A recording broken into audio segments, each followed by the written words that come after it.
Welcome back, everybody, to the Meeple Marathon, and today we're going to be doing a very special unboxing of Dwellings of Eldervale. This is a Kickstarter from 2019, and it comes from Breaking Games, who, honestly, this has got to be their biggest release ever. They produced Rise of Tribes and the Troubles game, but nothing super big. And then Luke Laurie here is responsible for bringing us the Manhattan Project and also Whistle Mountain, which just recently came out in 2020. I don't think that was a Kickstarter, however, but it's also a very innovative worker placement game that's been getting a lot of high praise. So Luke Laurie, keep an eye out for this name right here. So this is a recently delivered Kickstarter game.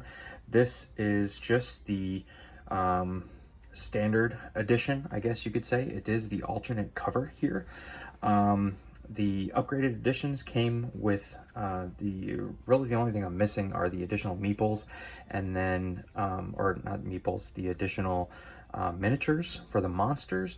And then the only thing I really wish that I had gotten was the upgraded resources, but I didn't want to upgrade all the way to the next level just to get wooden ones and then pay an additional $30 to get the screen printed ones.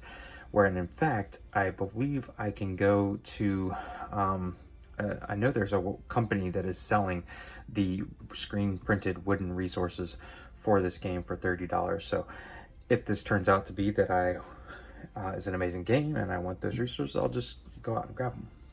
But what I am most excited for this game is the game trays. For anybody who is familiar with the channel, I really love figuring out an excellent storage solution for a game, and this one has it in spades already in the box. So we're obviously going to be taking a look at that here very soon. So this is just right off the bat, I know I do a lot of comparisons of my big box games, but this is almost as big as the Gloomhaven box. It is just as wide, and at the moment stands about an inch shorter than my Gloomhaven box. And it's, you know, the same dimensions, length and width. It just doesn't quite stand as high as my Gloomhaven box. So this is definitely the second biggest game in my collection. But what's interesting to note here is that just in packaging, I'm going to try and show this off. I don't know if you can see this very well, but the lid is actually lifted up off of the bottom just a little bit. Sometimes they do that when you've got all this cardboard in there that needs to be punched out. Once you get them into the game trays, then the box lid should fit properly. I don't think I'm going to attempt to flip this thing over. So let's just go ahead and dig in here. Oh, goodness.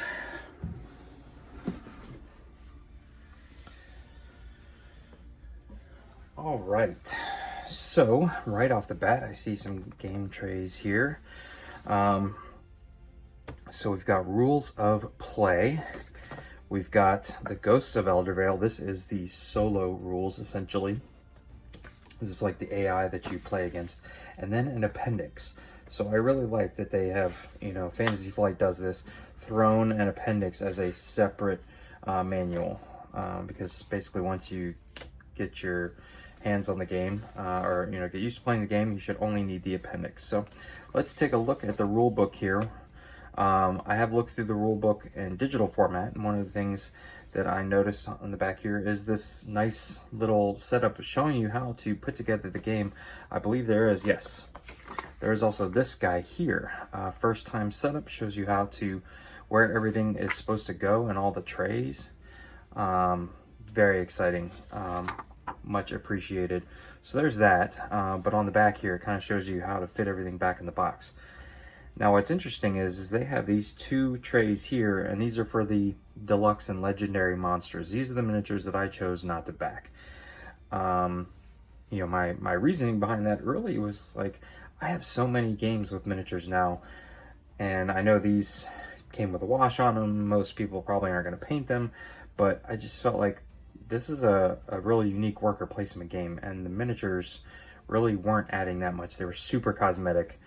And the thing I really wanted was the game trays and then the gameplay, obviously. So I kind of passed on the monsters. Maybe this will become my all-time favorite game, and I'll figure out a way to find them. But it looks like they've created spaces for them to always fit in the box. So I'm wondering how this is all going to fit together if I don't have the monsters. Maybe I just have empty trays. We'll have to see. So there's this big bright colorful page of components, which is just, you know, fun to look at, I guess. And then there's several pages of setup. I believe there's like 8 pages, no, 7 pages, 6 pages of setup, then a general terms and concepts page.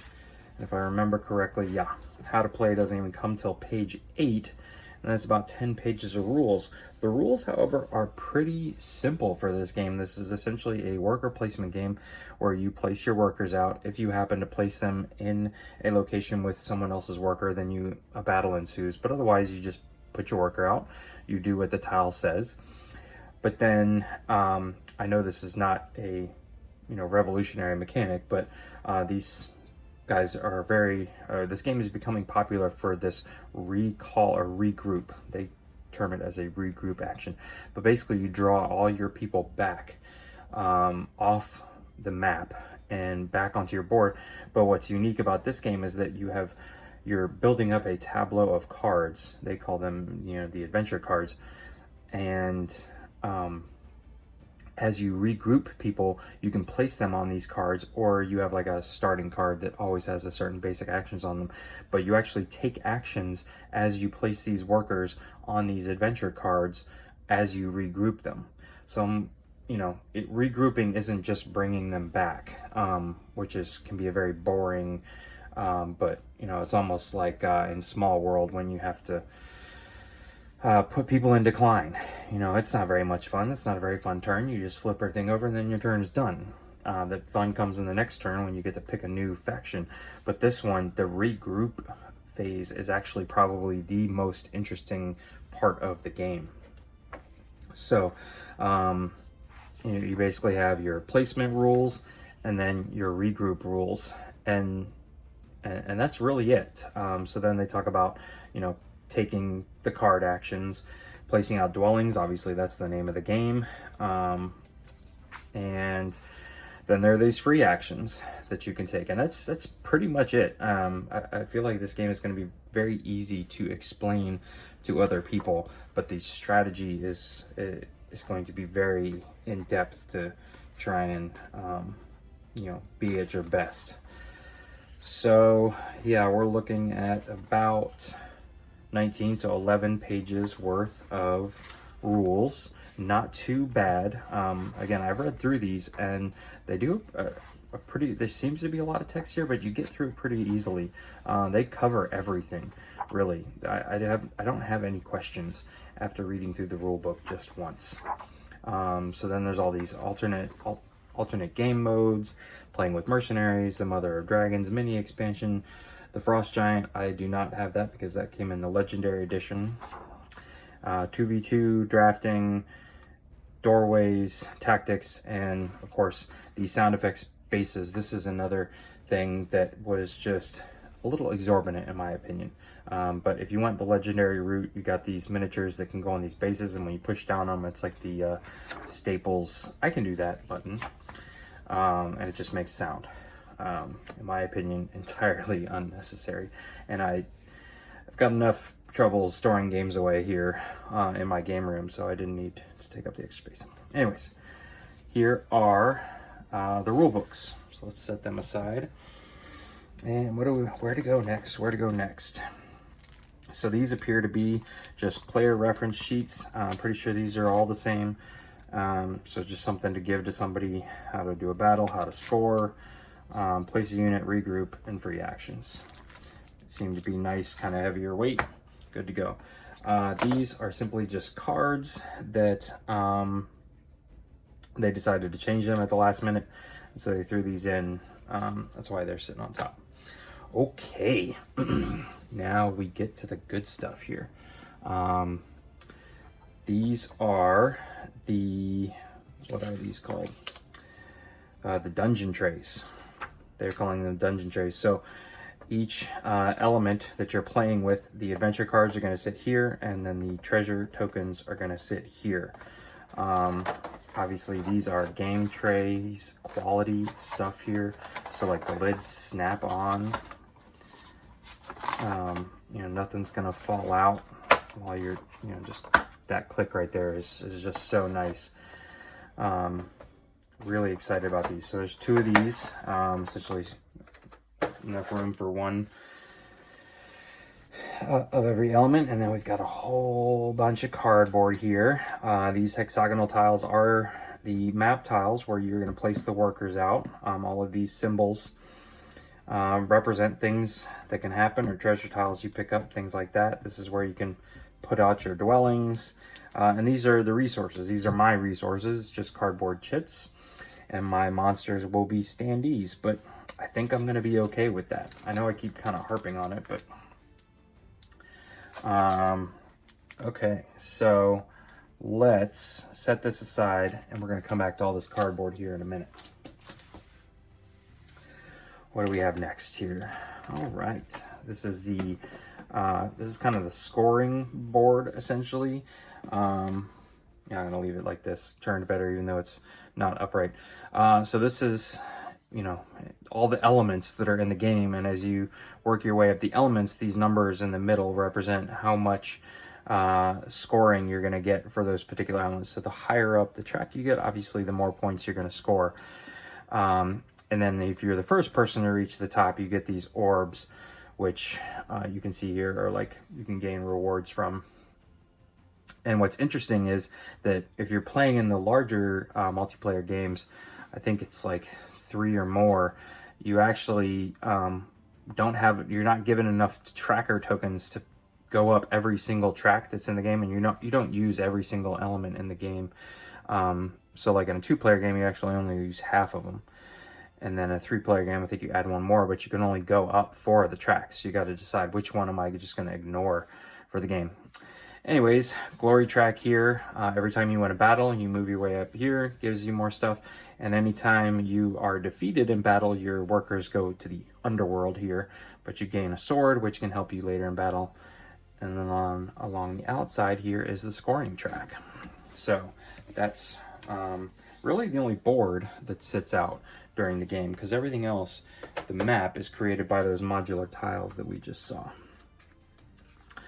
All right, so here are some stickers that I believe go into the dungeon trays. Yep. Here we can see that place the stickers out. It can be in any configuration, so there's those. Again, I just am super impressed with the production value of this game, and not just like the game trays, but like the fact that they put this sheet in there, you know, so there is no questions about where things go or how I'm gonna do things like that. Okay, so this is the Ghosts of Eldervale. That's some nice artwork on the back. Kind of like the player board for the AI. So if you're going to play solo, you're going to play against the Ghosts of Eldervale, and this will make sense once you read the solo rules. I'm not going to get into all that now, but just so you know, that's kind of what this is for. Okay, what else do we got in this big box of fun? These are your kind of scoring and tracking tokens for the elemental track and the scoring track. There should be one for each color faction. There should be 8 colors in the game, but each color has 2 sides. It's double-sided, so you actually have 16 different options of factions that you want to do in the game. So let's take a look at some of those here. So again, this is part of the asymmetry of the game, because each one of these is unique. So the Wardens of March, and you can see here that everybody gets a wizard, a warrior, and a dragon, but everybody's you know, things are different here for their people, their descriptions. And when I flip this over here, you'll see even something different. For example, here the dwarves, their workers, get a special unique power, whereas on this side, the warrior and the wizard. And so there's basic benefits of the dragon, basic benefits of the wizard, and basic benefits of the warrior, but certain people have additional benefits for these people. But, you know, you cannot have the dwarves and the wardens in the game at the same time. So whoever's this color has to choose that side. And that's, you know, one of the variants of the game is to simply randomly hand out a color, and then the player gets to decide what they're playing with. The goblins. Scorching Breath. When your dragon helps win a battle, each defeated opponent must discard a resource. Ooh, these guys are nasty. Or the Ember Crush Ogres. You know, so normally workers only roll 1 die in battle, but their workers are twice as strong. You know, that's like one of their things. Cult of the Night Queen. When you summon any, you may unsummon a worker from your ready area instead of paying the resource cost. Ooh. Or Shadow Demons. I mean, all of these factions just seem so cool for a worker placement game. Normally you pick a color and you go about your business, but I want to try out every single one of these. Your workers have flight like a dragon. That's amazing, because your dragon can be placed 2 spaces away from the first placed worker. Normally workers have to be placed adjacent to your first worker you place. Just all of this stuff is just, and I like this artwork. I like a lot of the artwork, but I've definitely been drawn to this picture a lot. So that was half of them. That's 4 of the colors.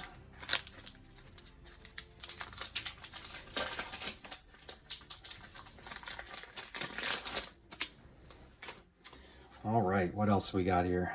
We've got the Rattlings of the Swarm, or the Servants of the Eye. Look at those guys. I don't really remember those guys.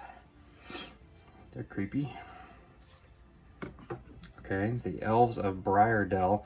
I remember these guys because they have their workers can shoot or join the battle from an adjacent space. They don't actually have to come into the space.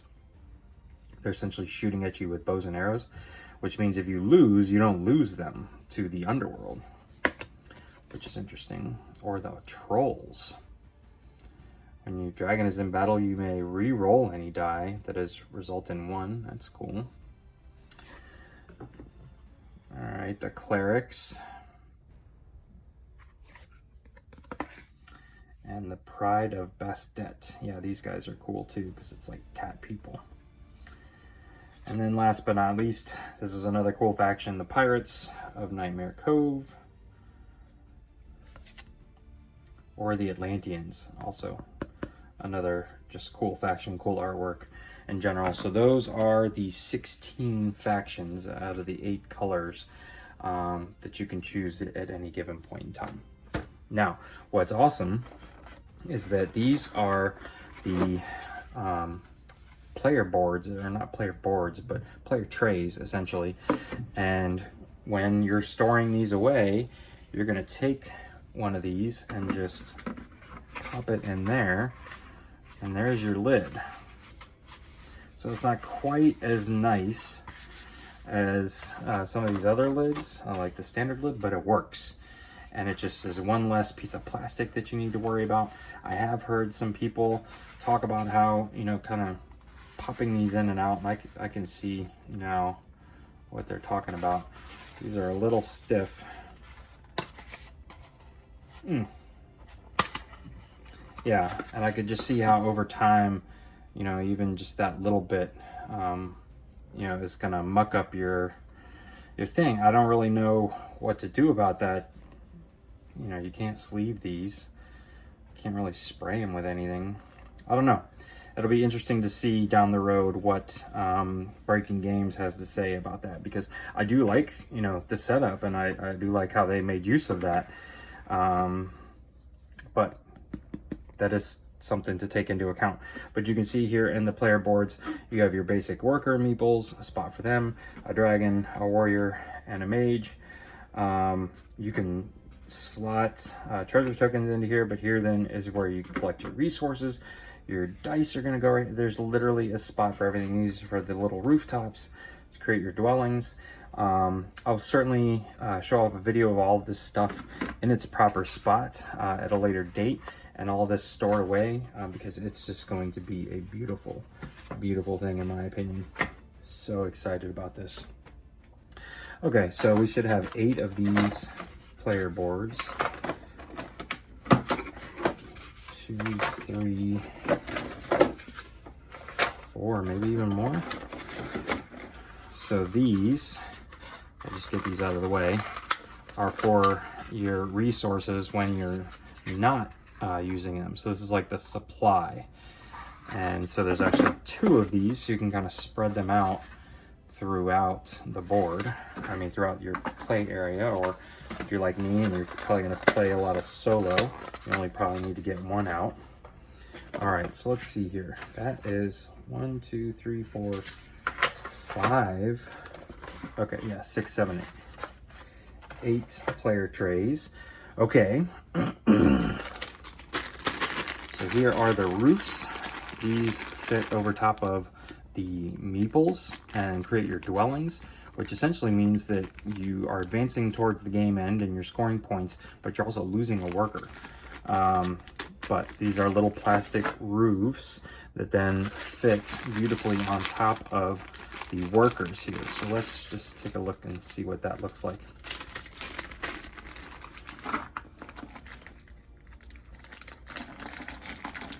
Have to certainly find a red roof.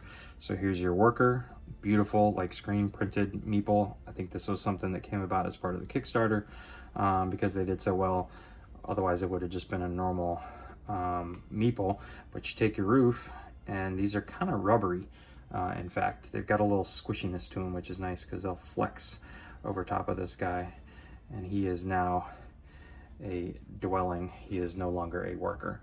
So that just sits out on your map like that, and obviously you gain bonuses and scoring for doing that. So like we said, all of this is going to find its way into the particular player tray. So here we have some more meeples. These are all the dragons, and then this one watcher meeple here is part of the solo. He's used in the solo mode only. And then we have the wizards. So they're all the same except for their color. And the warriors. So again, each one of these is going to have their own specific little home in the player trays, because we're going to use this to store all of our cardboard and stuff. Okay, so standees. Here are the orbs. These are just glass beads. Look a lot like what you get in viticulture, things like that. Awakened Realms uses these, but these are the orbs. A whole lot of dice. These are like little mini dice, which is okay, I guess. I'm not a super huge fan of the mini dice, but they did give us enough dice, 6 in every color, which is nice. So these are like the size dice in one deck dungeon, where you're rolling a lot of dice. These may actually even be a little smaller. So if anything, I would have preferred them to be a little bigger, but I'm not going to begrudge them that, at least not yet. So we'll see how they play. I guess I could always replace them. All right, so this is where you're going to be storing your kind of map tiles. I don't really remember what this is for, to be honest with you. But again, this fits down in here. I do know this fits down in there, and that's for the watcher piece, which is awesome. This fits down in there, and so that the stuff underneath it doesn't pop out, whatever they're going to have you storing in here. But then it also serves as the place to put your draw pile of map tiles.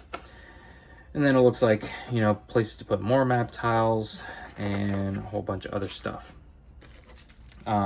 Here are some cards. I'm going to set these aside. We're going to take a closer look at these when we take a look at the cardboard, because I want to know what's under here.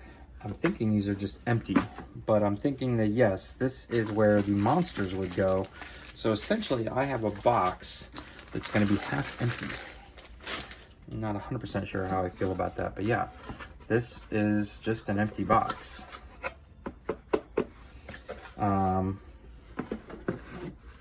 Okay, but there is more over here. This looks like where the sound effects bases would be stored, which is very interesting. I almost would have preferred that they had figured out a way to pull these out and store them over here somewhere, so that literally I could just say, all right, I don't ever need to go into this half of the box. I don't need to lift these out. Obviously, I'm going to hold on to these just to keep the box integrity intact and to balance out the weight a little bit, but it's definitely going to be like a kind of awkward, heavy box. So we'll definitely talk about that in a separate video once we get all this stuff put together.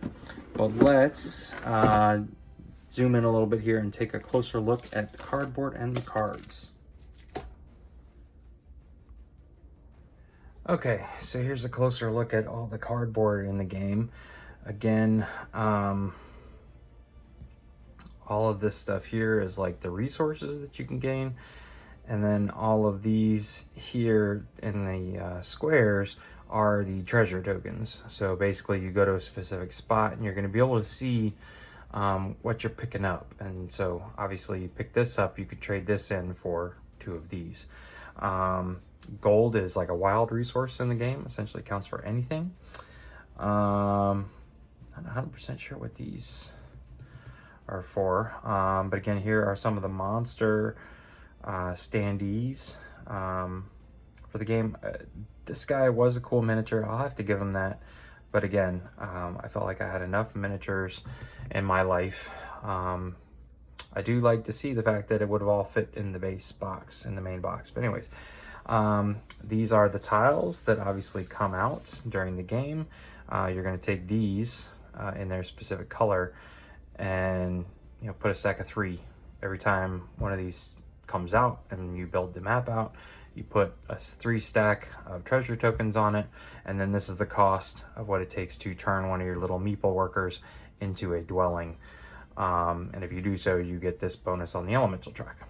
So all of this will be covered in a kind of how to play video, and these are the back sides of all the tiles, so you don't know what's coming up next when you pull them out of that fancy holder that we showed off just a minute ago.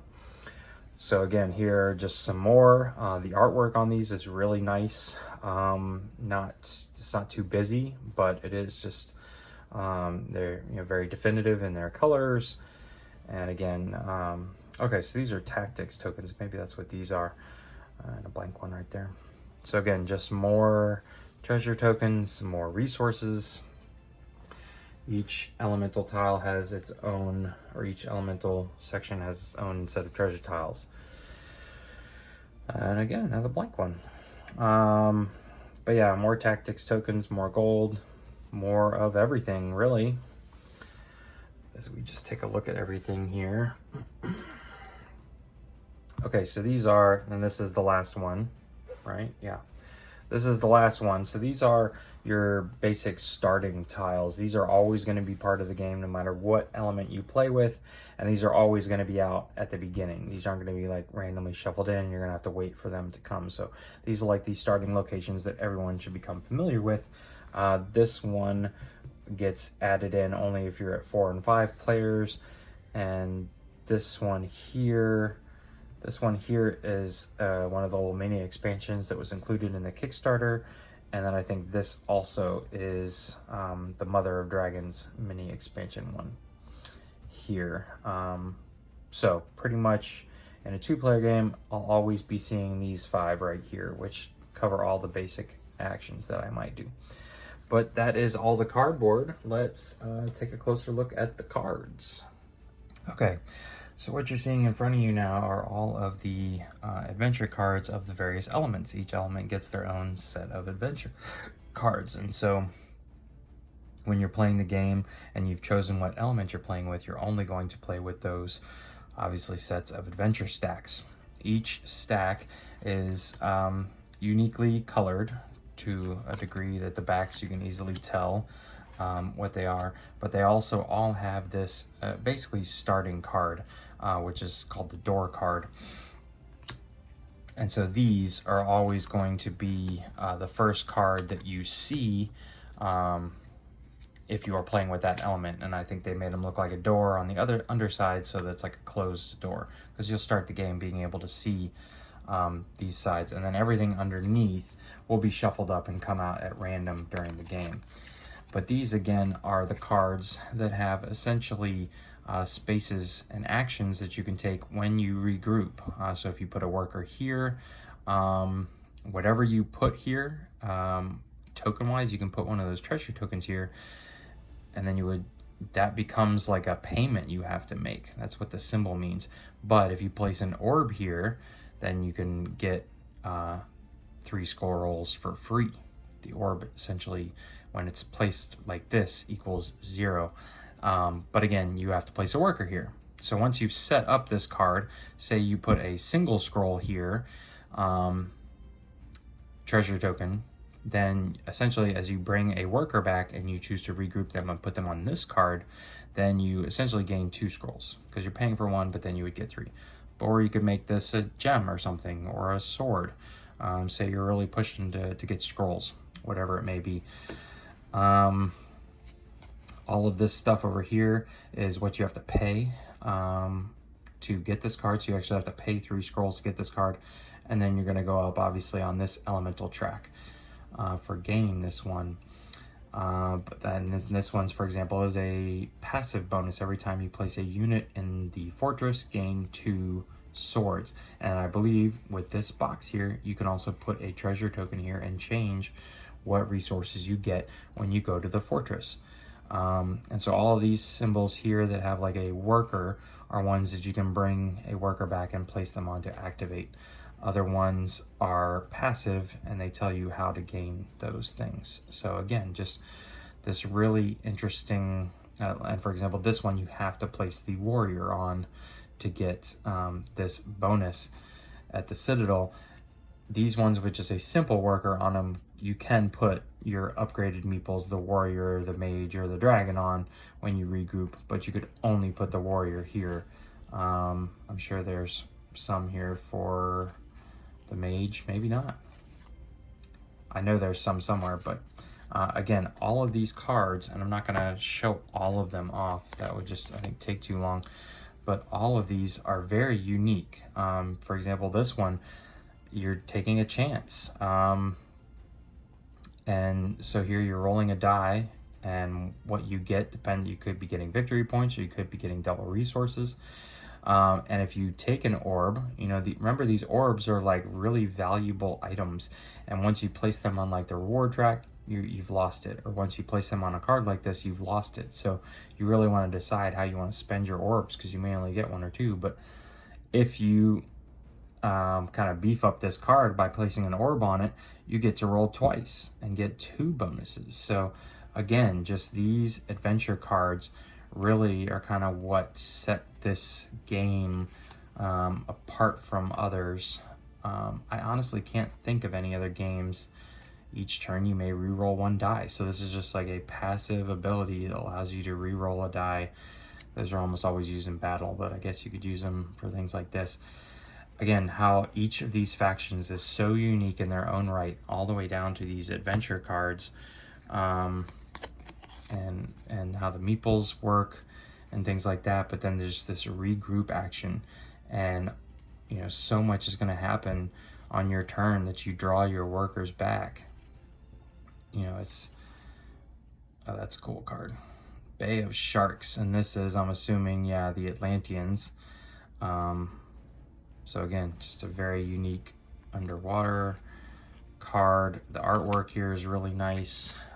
Map of the world, sunken ship, or maybe this is the pirate one. I can't remember. All right.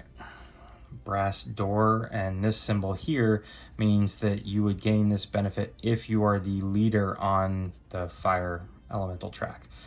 So again, first of all, you have to prep this card by placing a treasure token there. You'll always get a hammer for building if you place a worker here, but if you place a treasure token here, then you're going to get both, but only if you are leading on the fire elemental track. So again, just amazing how they came about figuring out how to make all these cards interact, and the treasure tokens that you pick up just for putting a worker down, but then it's like, what do I do with it? Do I trade it in for resources? Do I slot it into one of these cards? See, there's one with just a mage. Do I slot it? Do I save it on my board? Do I turn it in immediately? That one's a cool card. Phoenix Fire, Pyromancy, Wall of Fire. Just so cool. So what else do we got here? There's a set of those decks for each faction. Then I have a whole set of the Ghosts of Eldervale cards. These essentially just help me run the AI and tell me where to place out, like this one, they would place out a new tile. And then I think they're going to roll a random die to pick up an adventure card. But you can see this symbol here is that watcher person. That's the only reason the meeple is in the game. You move them around, and that will then tell you where the AI is going to activate in comparison to where that watcher figurine is.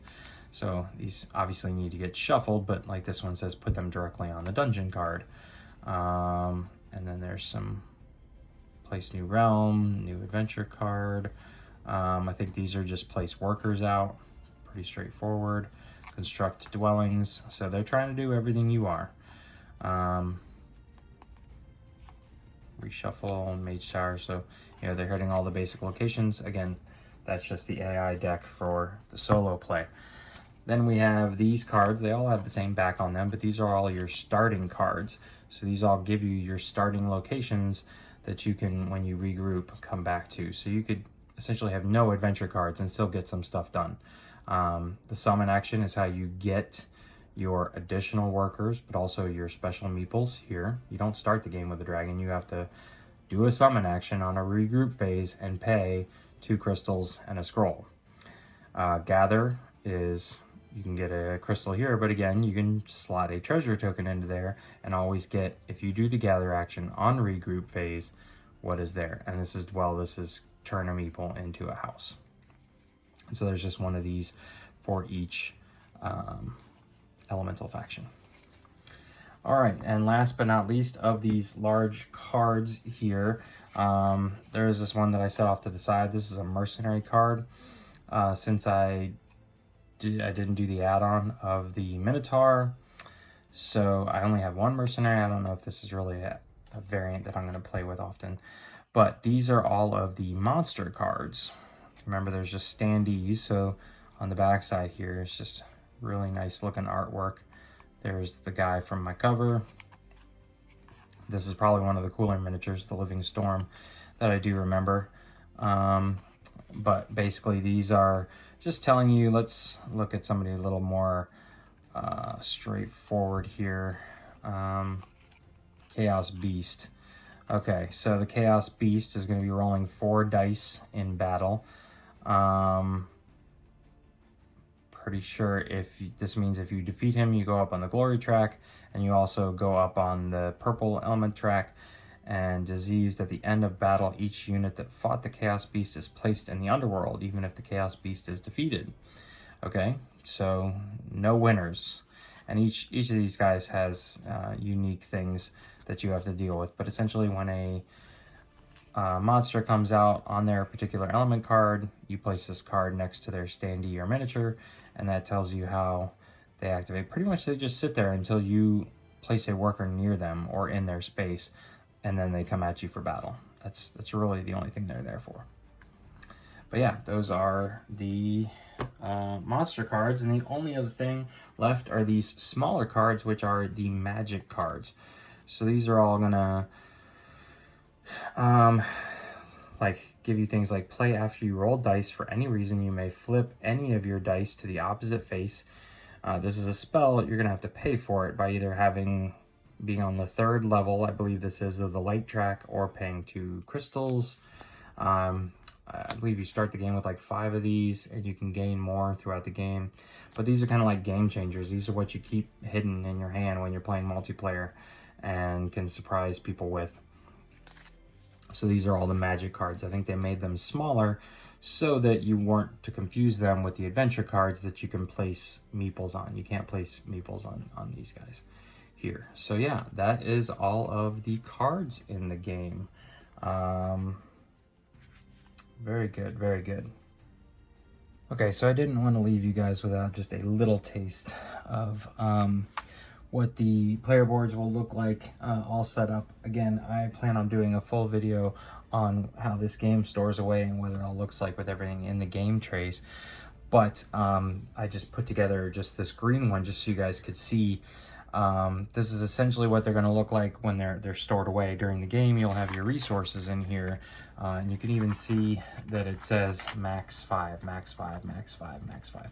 So just a reminder to you, and even during the, because these come out no matter what, right, during the game. But say, for example, you needed to pick up your tray for some reason, somebody spilled their drink. Look at how well everything, I mean, I've almost got this thing vertical, and the dice are just maybe teetering out of there, but nothing else is really moving around and falling out of here.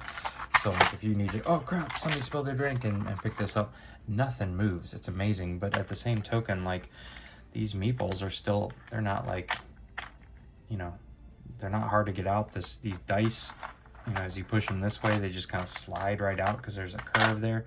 I mean, game trays just is above and beyond what they do here. These guys are obviously super simple. These guys are kind of like wedged in on something, so they don't like really move around much. But again, they just sit right there. So, and then this just pops on. Let's just do a little shake test here. Oh, wait. So these get stored right there when you're not playing, and when you're playing, they're always out doing stuff. But then this, again, I'm a little nervous about popping these in here, but it's all right. So we got to do, okay. So this is how it gets stored away. Look at that. I'm gonna turn it completely upside down here, back over, and then let's try and pop this off. Being as gentle as possible here. A little nervous. Okay, nervous for the cardboard, but not for anything inside. Everything is exactly where I left it. So again, ladies and gentlemen, that is just beautiful. If you enjoyed this video, please consider giving it a thumbs up. And if you'd like to be, I guess these shifted a little bit, but that's okay. If you would like to be part of the rest of our Dwellings of Eldervale videos, please consider subscribing to the channel. There will be more videos to come. There will be a storage video showing off how everything stores together and gets back in the box. There will be a how to play video. There will be playthroughs, and there will be a review coming in the future. So lots of Dwellings of Eldervale content. Please join me. Once again, thanks for watching. Have a great day.